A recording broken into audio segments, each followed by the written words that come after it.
Hello and welcome to Wild Logix. We're going to start by looking at two cards I just pulled from the Alana Fairchild Sacred Rebels Oracle. We have Heaven Sent 33, which is an amplifier. It's a gift that has been sent and bestowed upon you without even asking, as respond to the call of your heart. And it is a boon to whatever other card is drawn with it. So it's going to be amplifying Defend to the End. And funnily enough, this Heaven Sent card is on page 133.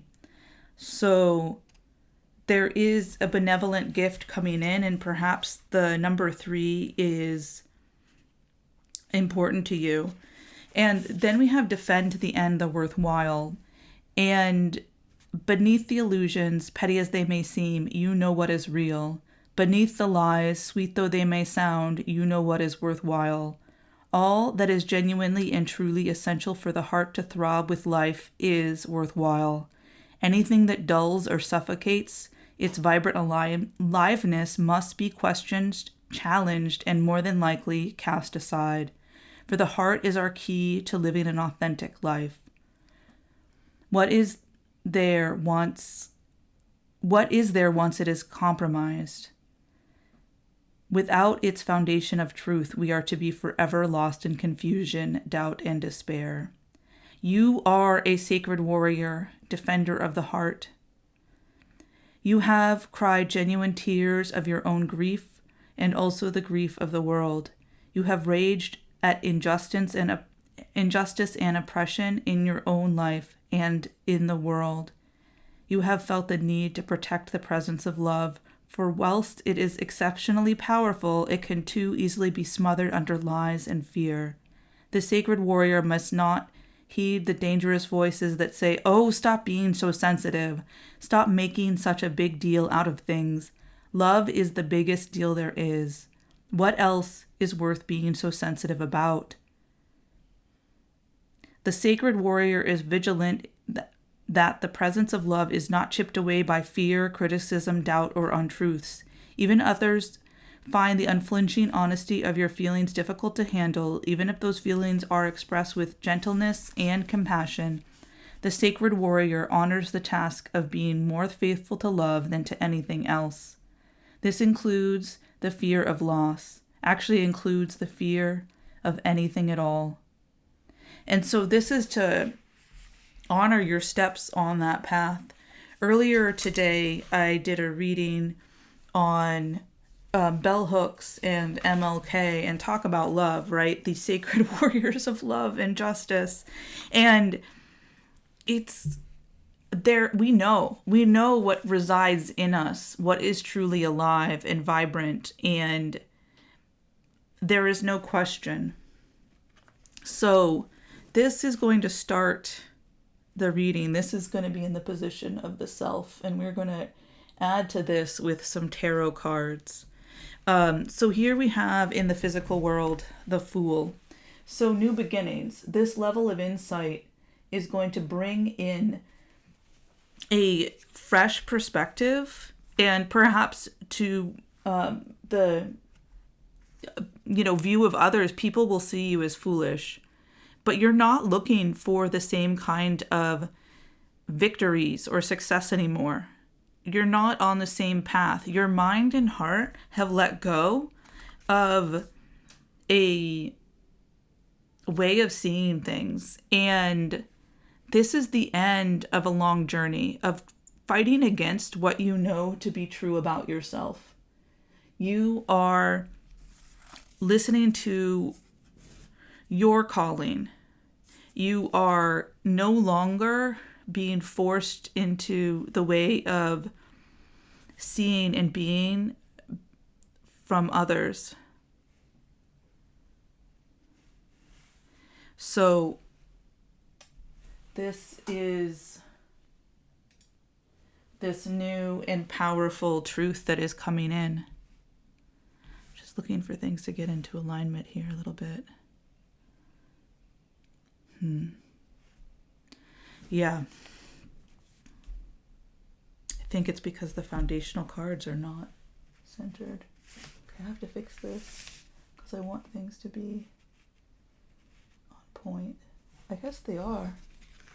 These faces just are, have different positions. Which is fine. There we go. That's a little better. Balance, my friends, balance. The time to see and align is important. These cards and their alignment is important. It's a part of how things harmonize, taking the time to get things orchestrated properly. And so we can see that these divine energies are peeking out through what is coming in. And you're calling, right? And so we have two. We have a lot of zeros. We have 0. We had a bunch of zeros on the card. We have 20 here. We have 23. We have 33. And then we have the 10 of Wands, right? So 3 threes. 2 twos. And 3 zeros. And a 6. So this is because, so here, we know that bliss is worth creating from, and bliss is love. Bliss is the inherent love that we are destined to embody. And this love is going to empower us, right? To ambush our fear with our ferocious dreams. You don't have to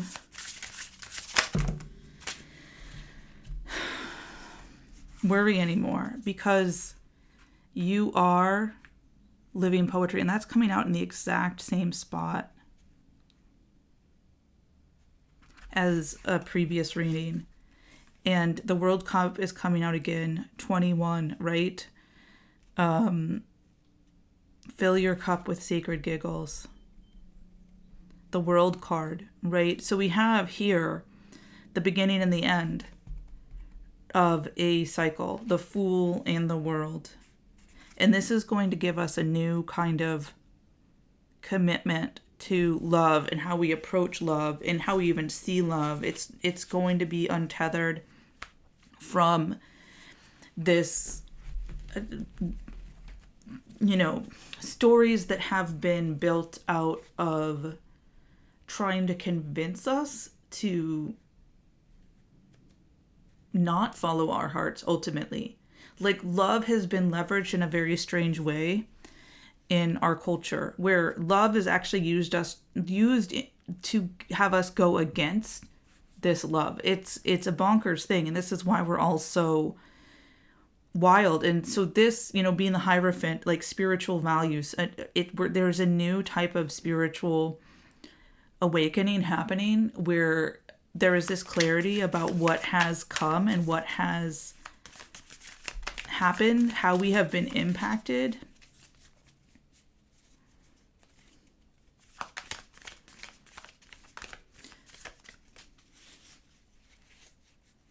Yeah.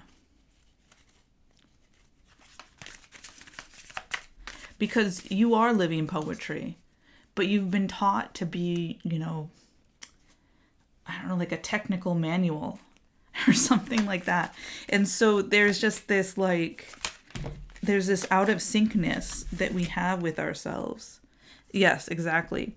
So there's a mask that we have been told to keep. And that's how we've been taught to be victorious. And we're like, nope, I'm going to be the dancer. I'm going to express myself and my ferocious dream. Watch me.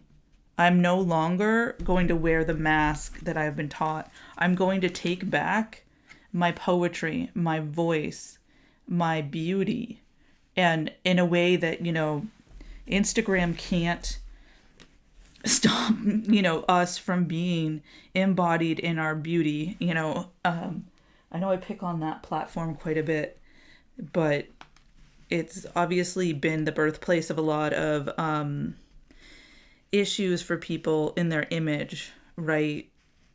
I mean, it certainly wasn't the beginning of it. it's been going on for a long time. I mean, we like, reminisce about other forms of mass media, but they're all doing the same thing. They're all funded, right? And so we're now learning to protect ourselves and see the dual nature of things, see the mirror in the media, in the stories that we have in our world, because we want to create firm bliss. We have to end this cycle so that we can begin again, so that we can start anew. Wow, they just like don't want to line up. It's interesting. So I feel like this is like a very powerful energy. This is my first time using the Sacred Rebel Oracle here. So this is for those sacred rebels out there who are resonating with this. And it can be a little janky to be a sacred rebel. It's like, we're taking back what's ours, and people are like, no, you can't have that. Why do you think you get to have that? And it's like, well, it's our inherent worth. Like, why did you get to take it in the first place, right? We're just taking back what belongs, what is ours. We're taking off the mask because we know we have the right to show our true selves, And so here we have the camel, a creature that can survive in the hottest desert because they store water as fat on their back, right? And so, we're so worried about our image that we're not nourishing ourselves so that we can make this journey, this pilgrimage into what is new. And that, we can't be obsessed with looks and also be fierce in love. They're counterintuitive, right? The surface, it does indicate what's beneath it, but it also can, you can spray paint anything to hide what's beneath it. And so here we have the Cobra, the inner teacher. A lot of this is about like sacred journeys and travel and patience and building up resources for a powerful journey. And okay, so we have a bunch of cards coming out here. And so this starfish is the end of superficiality and being flared up by external stuff. So thank you to these cards. And we're going to take that energy and we're going to use it to spark ourselves up. Okay, the Firefly, the spark of what is new. And it is going to give us this lizard energy. And I'm actually going to move these around because...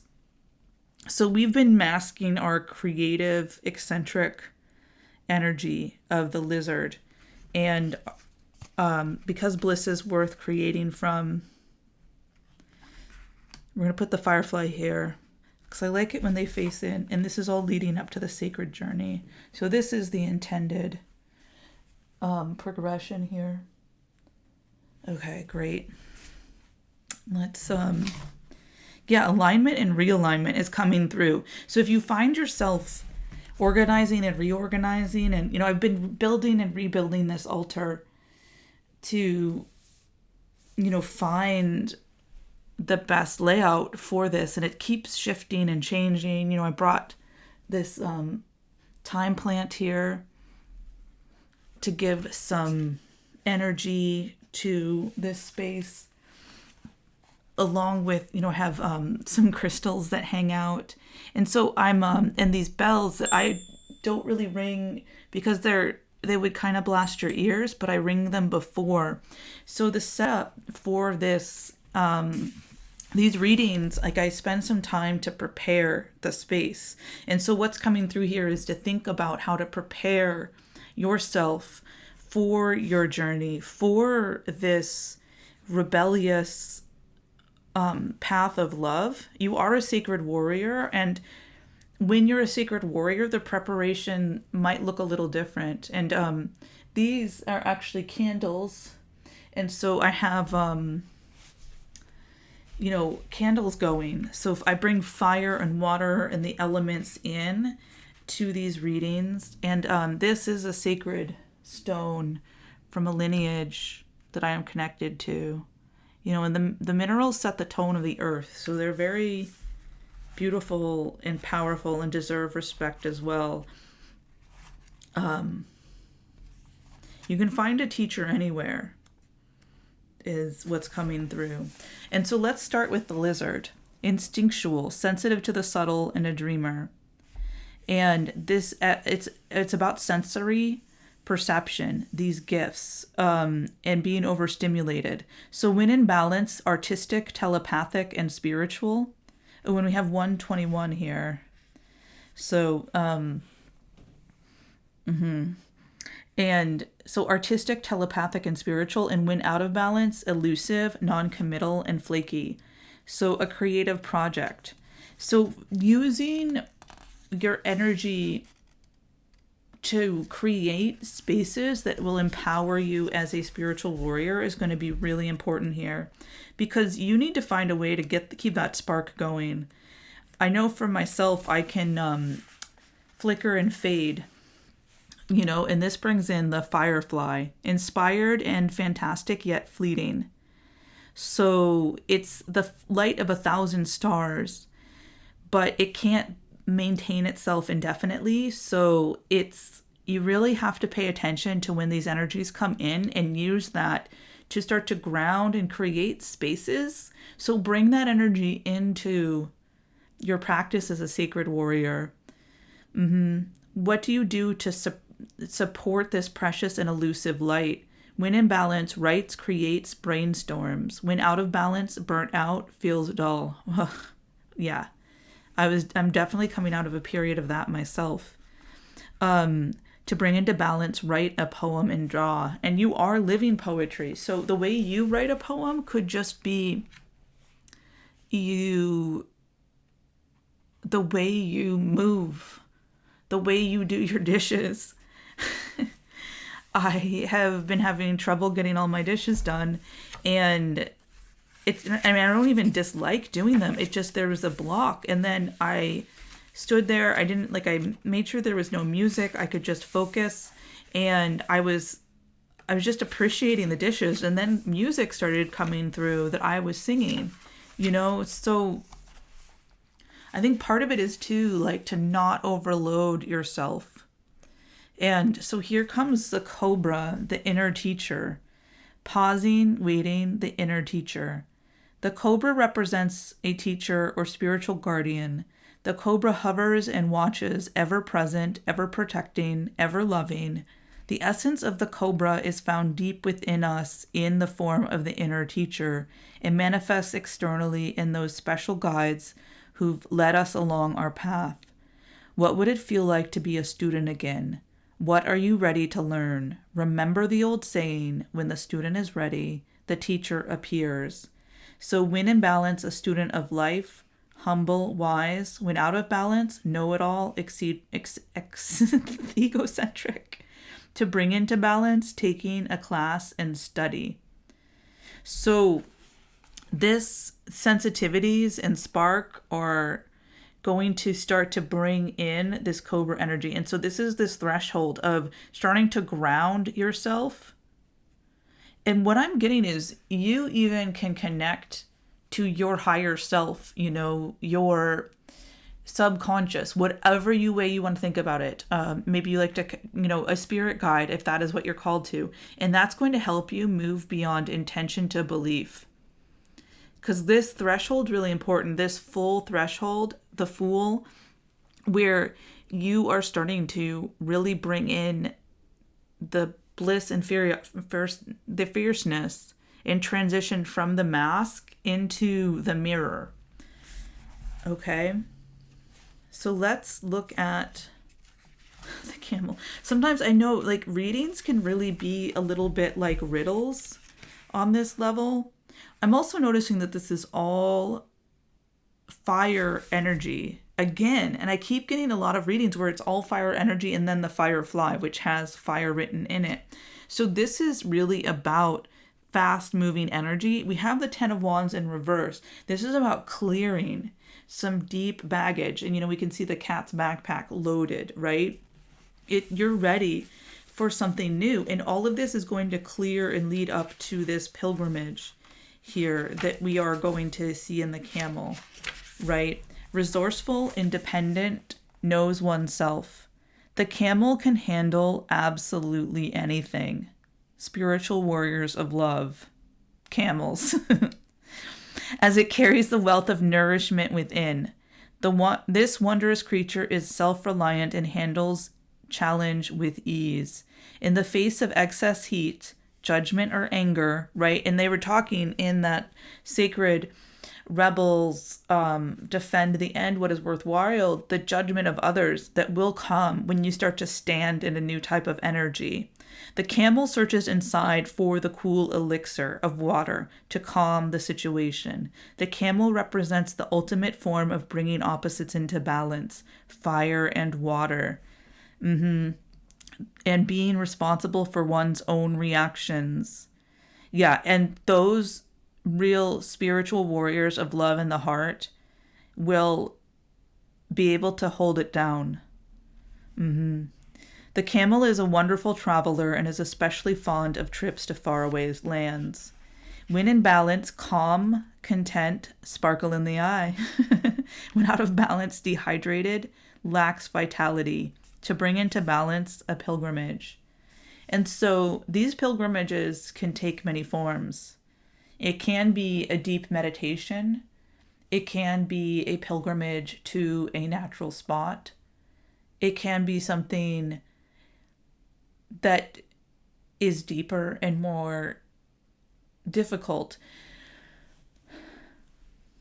But what I'm really getting in context of this reading is this is a pilgrimage into the space where you develop your warrior spirit of love, where you're starting to transmute and align yourself with your most powerful version of yourself, where you are not fazed by what is around you, because the truth, the way that you move beyond intention to belief is, the truth. You can see through the mirrors and the masquerade. You can see that people are projecting and shifting, and their reactions to what you have to say have to do with you. And there's always a way to bring more grace. You don't have to be the type of warrior of love that is harsh. In fact, there are times for strong boundaries. But if we want to teach, we have to find a way to communicate. Just think about your own lessons with the inner teacher. What translates? If we're going to learn, there has to be this foundation of trust and respect. And we can see here how this, I really wanted them facing in. And we can see here how they're all facing this Cobra, this inner teacher. And the Cobra is pointing to you being poetry, living poetry. Your life is poetry. And the sooner you recognize that and turn that. And what are poems about? A lot of things, but love. Ultimately, they are expressions of the beauty and depth and intricacy, like aspects of what it is to be human, which, it's a celebration of life. It's language that's not a, technical manual, which that can also be a love language too. But poetry is about this emotional expression.